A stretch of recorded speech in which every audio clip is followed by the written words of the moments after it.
Hello दोस्तों, कैसे हैं आप सब। उम्मीद करते हैं आप सभी अच्छे होंगे। दोस्तों 9 फरवरी की कुमार गौरव सर की करंट अफेयर्स की फुल पत्ती वाली क्लास का कम समय में हम लोग रिवीजन करने वाले हैं। तो वीडियो काफ़ी इंपॉर्टेंट होगा, वीडियो को आप पूरा देखिएगा और अगर आपको वीडियो अच्छी लगे तो इसे अपने दोस्तों तक शेयर जरूर कीजिएगा और वीडियो को लाइक जरूर कीजिएगा। तो आइए आज की वीडियो को स्टार्ट करते हैं। पहला प्रश्न है, अंतर्राष्ट्रीय ऊर्जा एजेंसी की रिपोर्ट के अनुसार दुनिया में नवीकरणीय ऊर्जा क्षमता में शीर्ष देश कौन सा है। तो नवीकरणीय ऊर्जा क्षमता में शीर्ष देश चीन बन गया है। किस रिपोर्ट में बताया गया है? अंतर्राष्ट्रीय ऊर्जा एजेंसी की रिपोर्ट में यह बताया गया है कि नवीकरणीय ऊर्जा क्षमता के मामले में चीन पहले स्थान पे है। कितना है चीन में? तो चीन में 6.660 गीगावाट, चीन में 660 गीगावाट नवीकरणीय ऊर्जा क्षमता की वृद्धि हुई है। पूरे विश्व में कितनी वृद्धि हुई है? पूरे विश्व में 510 गीगावाट नवीकरणीय ऊर्जा क्षमता की वृद्धि हुई। इसमें से 360 कितना हो गया? 50% से भी ज़्यादा 360 गीगावाट नवीकरणीय ऊर्जा अकेले चीन में वृद्धि हुई है और पूरे विश्व में कितना है? 510 गीगावाट की वृद्धि हुई है। दोनों आपको याद रखना है। नवीकरणीय ऊर्जा किसे कहते हैं? तो प्रदूषण रहित, जो ऊर्जा प्रदूषण रहित ऊर्जा होती है, स्वच्छ ऊर्जा होती है, इसे स्वच्छ ऊर्जा, हरित ऊर्जा भी कहते हैं। जैसे सौर ऊर्जा, पवन ऊर्जा, ये सब क्या है?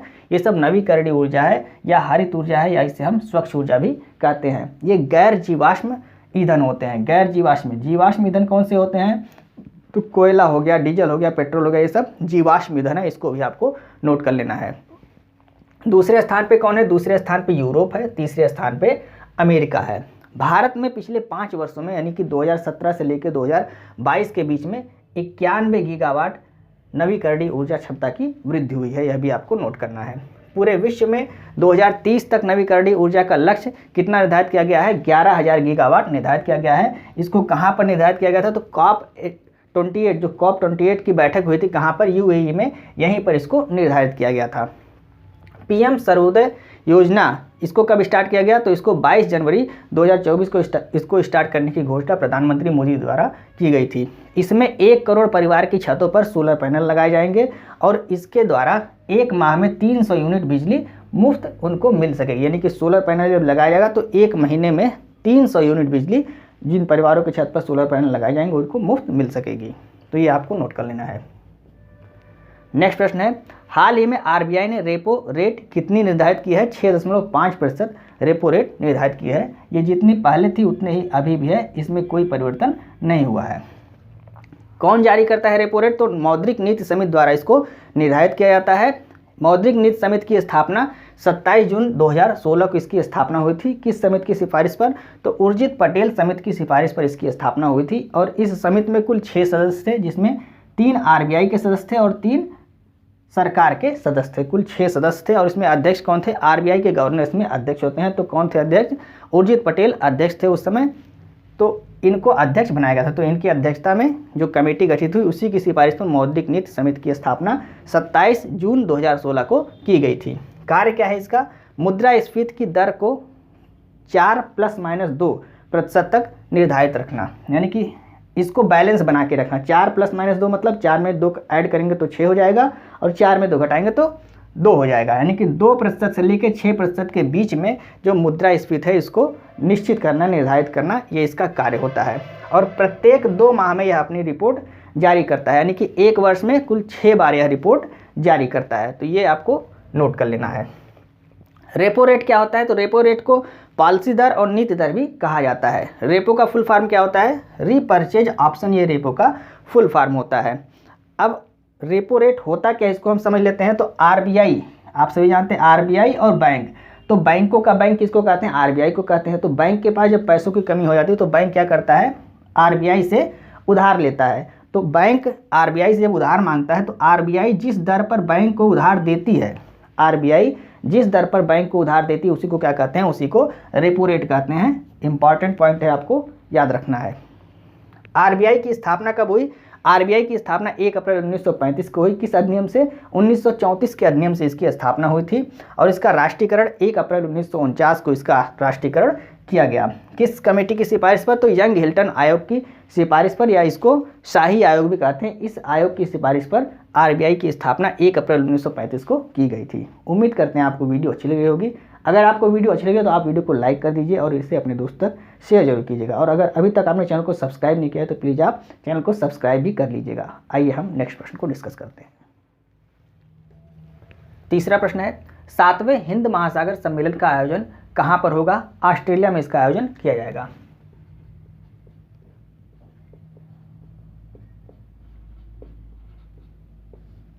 ऑस्ट्रेलिया में 7वें हिंद महासागर का आयोजन किया जाएगा। संस्करण कौन सा है? 7वां संस्करण है। कहाँ पर किया जाएगा? पर्थ ऑस्ट्रेलिया में इसका आयोजन किया जाएगा। शुरुआत कब हुई थी इसकी? तो 2016 में इसकी शुरुआत हुई थी। आयोजक, इसका आयोजन किसके द्वारा कराया जाएगा? तो विदेश मंत्रालय और इंडिया फाउंडेशन के द्वारा इसका आयोजन कराया जाएगा। इसमें विदेश मंत्री जी भाग लेंगे। आपको कमेंट करके बताना है कि भारत के विदेश मंत्री कौन हैं, ये आपको कमेंट करके बताना है। इनका नाम आपको लिख के बताना है। भारत के विदेश मंत्री कौन हैं। थीम क्या है इस बार की? Towards a stable and sustainable India ocean. Towards a stable and sustainable Indian ocean, इस बार की थीम है। ऑस्ट्रेलिया के बारे में देख लीजिए। ऑस्ट्रेलिया की राजधानी क्या है? कैनबरा है। यहाँ की मुद्रा क्या है? ऑस्ट्रेलियाई डॉलर यहाँ की मुद्रा है। वर्तमान में यहाँ के प्रधानमंत्री कौन है? एंथोनी अल्बनीज यहाँ के प्रधानमंत्री हैं। और घास के मैदान को क्या कहा जाता है? डाउन्स घास के मैदान को यहाँ पर कहा जाता है। और ऑस्ट्रेलिया में ही ग्रेट बैरियर रीफ कहाँ पर है? ये ऑस्ट्रेलिया में। ऑस्ट्रेलिया को प्यासी भूमि का देश भी कहते हैं, कंगारुओं का देश भी कहते हैं, आपको याद रखना है। नेक्स्ट प्रश्न है, हाल ही में wild life photographer of the year का पीपुल्स चॉइस अवार्ड किसे मिला है? Ice bed. आइस बेड क्या है? यह एक फोटो है। फोटो का नाम है आइस बेड।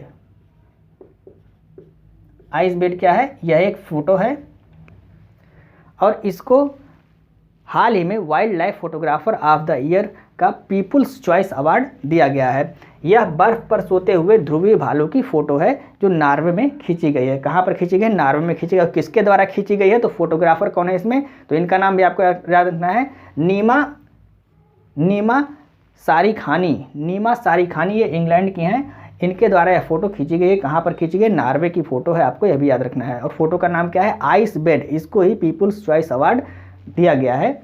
इस बार वाइल्ड लाइफ फोटोग्राफर का पीपुल्स चॉइस अवार्ड दिया गया, आपको दोनों नोट करना है।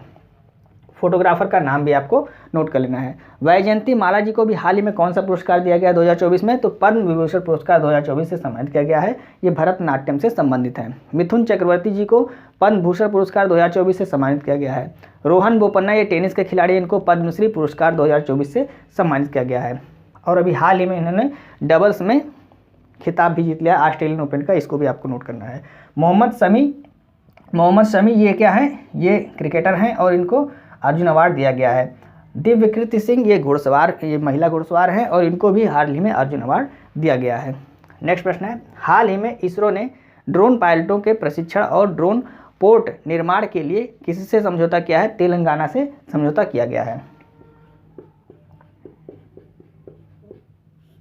तो इसरो ने किसके साथ समझौता किया है? तेलंगाना के साथ समझौता किया है। और भारत में पहली बार ड्रोन पायलटों का प्रशिक्षण इसके द्वारा, इस समझौते के द्वारा कराया जाएगा। उद्देश्य क्या है इसका? तो कीटनाशक और उर्वरक के छिड़काव को बेहतर बनाना इसका उद्देश्य है। यानी कि जो प्रशिक्षित लोग होंगे वो अच्छे तरीके से कीटनाशक और उर्वरक का छिड़काव कर सकेंगे कृषि के क्षेत्र में, यानी कि खेती में। तो इस वजह से यहाँ पर पायलटों को प्रशिक्षण दिया जा रहा है और ये भारत में पहली बार ड्रोन के पायलटों को प्रशिक्षण दिया जा रहा है। तो तेलंगाना के साथ समझौता किया गया है। नेक्स्ट प्रश्न है, टॉम ट्रैफिक इंडेक्स 2023 के अनुसार सबसे धीमा शहर कौन सा है? तो सबसे धीमा शहर लंदन हो गया है। लंदन सबसे धीमा शहर है। कारण क्या है? तो ट्रैफिक यहाँ पे ज़्यादा है, इसलिए सबसे धीमा शहर है। तो टॉम रिपोर्ट किसके? टॉम ट्रैफिक इंडेक्स 2023 के अनुसार सबसे धीमा शहर कौन सा है? लंदन होगा। और इसमें टॉप 10 में भारत के 2 शहर भी शामिल हैं। दूसरे स्थान पे कौन है? दूसरे स्थान पे डबलिन है, ये आयरलैंड की राजधानी है। 6वें स्थान पे बेंगलुरु है और 7वें स्थान पे पुणे है। तो भारत के टॉप 2 शहर टॉप 10 में शामिल है, आपको याद रखना है। एमनेस्टी इंटरनेशनल का हेडक्वार्टर कहाँ पर है? यह भी लंदन में है। इंपॉर्टेंट है, आपको इसको भी नोट करना है। आइए हम नेक्स्ट प्रश्न को डिस्कस करते हैं। 7वां प्रश्न है, वाटर डाइजेस्ट विश्व जल पुरस्कार 2023-24 के तहत जल योद्धा पुरस्कार किसे दिया गया है? नोएडा प्राधिकरण को यह पुरस्कार दिया गया है।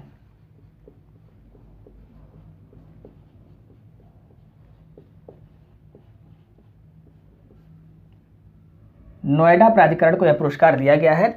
कहाँ पर यह पुरस्कार दिया गया है? नई दिल्ली में यह पुरस्कार दिया गया है। किसके द्वारा? गजेंद्र सिंह शेखावत जी द्वारा यह पुरस्कार दिया गया है। ये कौन है? तो गजेंद्र सिंह शेखावत, ये जल शक्ति मंत्रालय के पहले मंत्री हैं, आपको याद रखना है।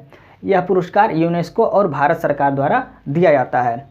और नोएडा प्राधिकरण को क्यों दिया गया है? तो सीवेज उपचार और जल के रीयूज के लिए यह पुरस्कार नोएडा प्राधिकरण को दिया गया है। नेक्स्ट प्रश्न है, हाल ही में उड़ने वाले डायनासोर सियोप्टेरा इवांसे, नाम क्या है? सियोप्टेरा इवांसे के जीवाश्म की खोज कहाँ पर की गई है? स्कॉटलैंड में इसकी खोज की गई है।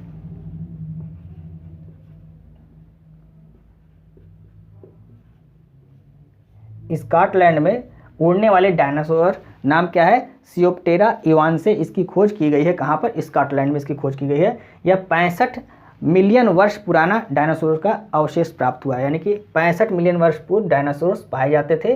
कहाँ पर? स्कॉटलैंड में। तो वहीं पर इसके अवशेष प्राप्त हुए हैं। हाल ही में दुर्लभ गोल्डन टाइगर भारत में कहाँ पर पाया गया है? काजीरंगा नेशनल पार्क असम में पाया गया है। काजीरंगा नेशनल पार्क एक सींग वाले गैंडे के लिए फेमस है। भारत में सर्वाधिक हिम तेंदुआ कहाँ पाए गए हैं? जिसकी गणना अभी हुई हाल ही में, तो सर्वाधिक हिम तेंदुआ लद्दाख में पाए गए हैं। किर्गिस्तान का राष्ट्रीय प्रतीक भी हिम तेंदुआ ही है, बनाया गया इसको अभी हाल ही में। और लद्दाख का राजकीय पशु क्या है? हिम तेंदुआ है। दोनों आपको नोट करना है। नेक्स्ट प्रश्न है, हाल ही में 2 दिवसीय वार्षिक दोस मोचे महोत्सव, कौन सा महोत्सव है? दोस मोचे महोत्सव कहाँ प्रारंभ हुआ है? तो 2 दिवसीय वार्षिक दोस मोचे महोत्सव, इसका आयोजन लद्दाख में किया गया है। कहाँ पर किया गया है? लद्दाख में। 2 दिवसीय दोस मोचे महोत्सव, इसका आयोजन लद्दाख में किया गया है। लेह और लिकिर में इसका आयोजन किया गया है। लेह और लिकिर लद्दाख में इसका आयोजन किया गया है। ये बौद्ध मठ का महोत्सव है और इसमें मुखौटा नृत्य का आयोजन किया जाता है। वहाँ के लोगों के द्वारा मुखौटा नृत्य किया जाता है। बुराई को समाप्त करने के लिए यह महोत्सव लद्दाख में मनाया जाता है। लोसांग फेस्टिवल ये सिक्किम में मनाया जाता है और लोसर फेस्टिवल लद्दाख और अरुणाचल प्रदेश में मनाया जाता है।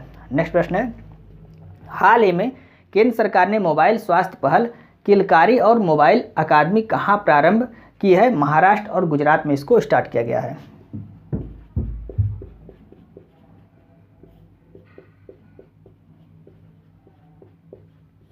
महाराष्ट्र और गुजरात में मोबाइल स्वास्थ्य पहल किलकारी को स्टार्ट किया गया है और मोबाइल अकादमी को स्टार्ट किया गया है। तो ये मोबाइल स्वास्थ्य पहल है क्या?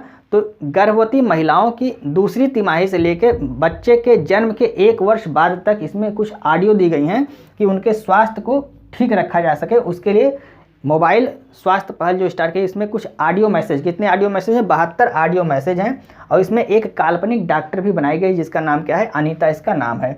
तो इसके माध्यम से जो गर्भवती महिलाएं हैं उनके स्वास्थ्य की देखभाल करने के लिए, उनको समय समय पर स्वास्थ्य से संबंधित जानकारियां उपलब्ध कराने के लिए यह पहल स्टार्ट की गई। किसके द्वारा? महाराष्ट्र और गुजरात सरकार के द्वारा इसको स्टार्ट किया गया है।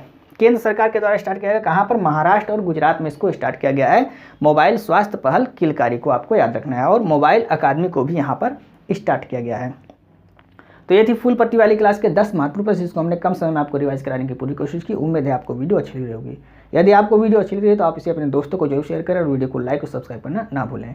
मिलते हैं नेक्स्ट वीडियो में। जय हिंद।